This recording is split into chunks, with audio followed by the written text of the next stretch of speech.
Assalamualaikum warahmatullahi wabarakatuh. Ketemu lagi dengan saya, Guru Mapel Akidah Akhlak. Adik-adik yang berbahagia, pada kesempatan hari ini kita akan membahas tentang menghindari sifat tercela. Tapi sebelum pelajaran dimulai, marilah kita membaca doa terlebih dahulu.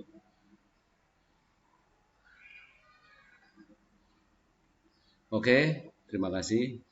Untuk selanjutnya langsung ke materi, yaitu hubbud dunya. Ya, di antara akhlak tercela yang kita akan membahasnya itu pertama hubbud dunya. Hubbud dunya itu apa? Yaitu cinta dunia yang berlebihan. Hubbud dunya juga termasuk sumber kehancuran umat. Penyakit ini sangat berbahaya karena dapat melemahkan dan mengurangi keimanan seseorang. Penyebab hubbud dunya yang pertama, menganggap dunia sebagai tujuan utama, bukan sebagai sarana mencapai kehidupan akhirat. Yang kedua, suka mengumpulkan harta dengan menghalalkan berbagai macam cara. Yang ketiga, kikir terhadap harta, tidak rela hartanya terlepas dari dirinya. Serakah dan rakus serta tamak, selalu mengingini mengumpulkan harta walaupun sudah memiliki. Dan yang kelima, tidak mau mensyukuri nikmat Allah Subhanahu wa ta'ala. Dampak negatif hubbud dunya. Yang pertama, cinta dunia akan membuat mereka lupa kepada Allah. Yang kedua, mereka yang begitu mencintai dunia akan mudah tergoyah imannya. Dan yang ketiga, sebagai sumber penyakit, serta yang terakhir, menghalalkan segala cara demi memperoleh kesenangan dunia. Cara menghindari hubbud dunya. Yang pertama, mengingat bahwa kehidupan dunia itu hanya sementara. Islam tidak memerintahkan umatnya meninggalkan dunia, tetapi diperintahkan untuk menaklukkan dunia dalam genggamannya, bukan dalam hatinya. Kemudian sifat tercela yang kedua yaitu hasad. Hasad adalah penyakit hati ketika seseorang merasa tidak senang jika orang lain menerima karunia dari Allah. Hasad secara bahasa berarti dengki atau benci. Menurut istilah, hasad adalah membenci nikmat Allah yang dianugerahkan kepada orang lain, serta menginginkan agar nikmat tersebut segera hilang atau terhapus dari orang lain. Sebab-sebab hasad. Ada dua sebab utama yang membuat seseorang berperilaku hasad. Yang pertama, adanya rasa permusuhan dan kebencian kepada seseorang. Kedua, adanya sifat takabur atau sombong, yakni merasa diri sendiri yang paling baik, paling benar atau paling hebat. Dampak negatif hasad. Ini ada beberapa poin. Yang pertama, menghanguskan amal kebaikan. Berikutnya, merasa senang jika orang lain tertimpa musibah. Yang ketiga, memutus tali silaturahmi. Yang keempat, hilangnya ketenangan dan kebahagiaan serta tidak dapat menyempurnakan imannya. Cara menghindari perilaku hasad. Yang pertama, memperbanyak bersyukur atas nikmat yang diberikan oleh Allah. Menanamkan kesadaran bahwa sifat hasad akan membawa seseorang menderita batin. Berpikir positif atas segala kejadian yang menimpa kita. Menumbuhkan kesadaran bahwa akibat dari sifat dengki itu adalah permusuhan yang akan membawa kepada petaka. Dan seterusnya. Kemudian sifat yang ketiga, termasuk sifat yang tercela, yaitu ujub. Secara bahasa, ujub berasal dari kata ajaba yang artinya kagum atau terheran-heran, takjub. Al-ijabu bin nafsi berarti kagum pada diri sendiri.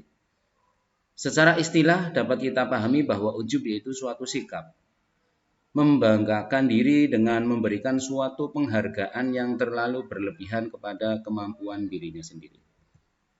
Kemudian sebab-sebab ujub banyak dipuji orang Yaitu pujian seseorang secara langsung kepada orang lain dapat menimbulkan perasaan ujub dan egois pada diri orang yang dipujinya.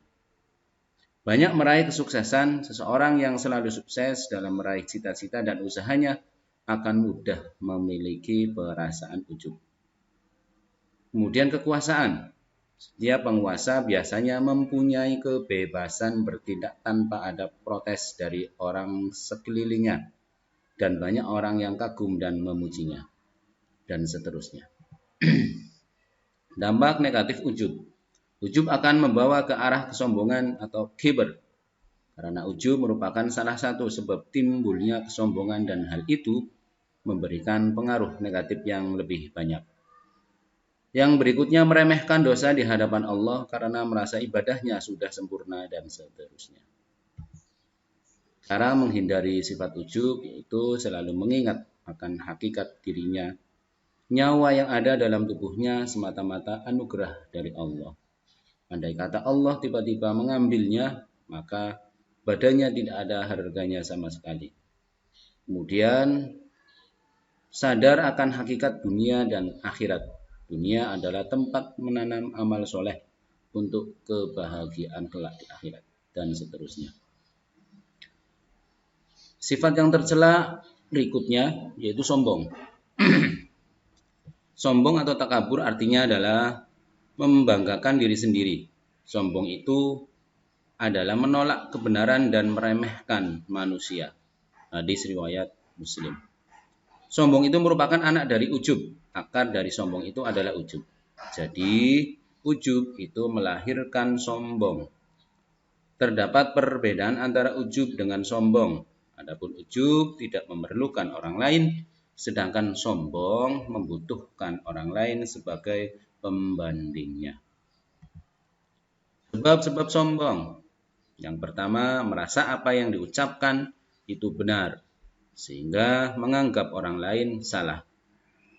Yang kedua, gila pujian. Jika mengetahui banyak orang memujinya, ia girang bukan main dan bertambah keangkuhannya dan seterusnya.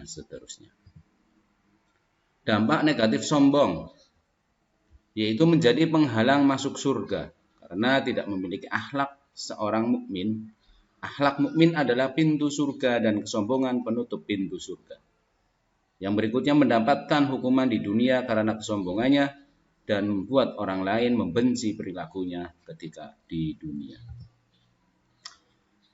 Berikutnya cara menghindari sombong, yaitu meningkatkan ibadah kepada Allah, meningkatkan keimanan dan ketakwaan kepada Allah, menyadari dosa yang akan menimpa pada orang sombong, mengganti dengan berperilaku tawadhu, ikhlas dalam melakukan perbuatan, menyadari segala kekurangan sebagai manusia, dan menyadari bahwa hidup ini hanya sementara. Berikutnya, sifat yang tercela. Yang nomor 5 yaitu riya. Riya. Apa itu riya? Pengertian riya menurut bahasa berasal dari kata ar-riya'u, yang artinya menampakkan, yaitu memperlihatkan suatu amal kebaikan kepada sesama manusia. Secara istilah, riya adalah melakukan ibadah untuk mendapatkan pujian dari orang lain, bukan karena Allah. Sebab-sebab riya. Yang pertama, terlalu dikagumi orang lain. 2, lari dari celaan. Yang ketiga, rakus akan apa yang diperoleh atau terdapat pada orang lain. Yang berikutnya, ambisi mendapatkan kedudukan atau kepemimpinan. Yang kelima, senang karena lezatnya pujian orang lain. Dan terakhir, lalai akan dampak buruk riya. Itulah sebab-sebab munculnya sifat riya. Berikutnya dampak negatif riya. Riya lebih berbahaya daripada fitnah dajjal. Nilai amal soleh hilang. Dampak negatifnya riya. Yang ketiga, riya adalah syirik khafi atau tersembunyi. Mereka ini tidak mendapat manfaat di dunia dari usaha-usaha mereka dan tidak pula mendapat pahala di akhirat. Dan seterusnya. Cara menghindari riya. Yang pertama, memperbaiki niat ibadah semata-mata karena Allah. Yang kedua, menghindari sikap suka, memamerkan perbuatan baik. Dan yang ketiga, bersyukur atas nikmat yang telah diberikan oleh kita pada Allah. Yang keempat, meningkatkan kekhusyuan dalam beribadah. Yang kelima, mengingat bahwa perilaku riya atau sangat berbahaya perilaku riya. Yang keenam, berdoa kepada Allah agar dijauhkan dari sifat riya. Dan yang ketujuh, hidup sederhana. Demikianlah pemaparan materi ajar akidah akhlak tentang menghindari sifat tercela.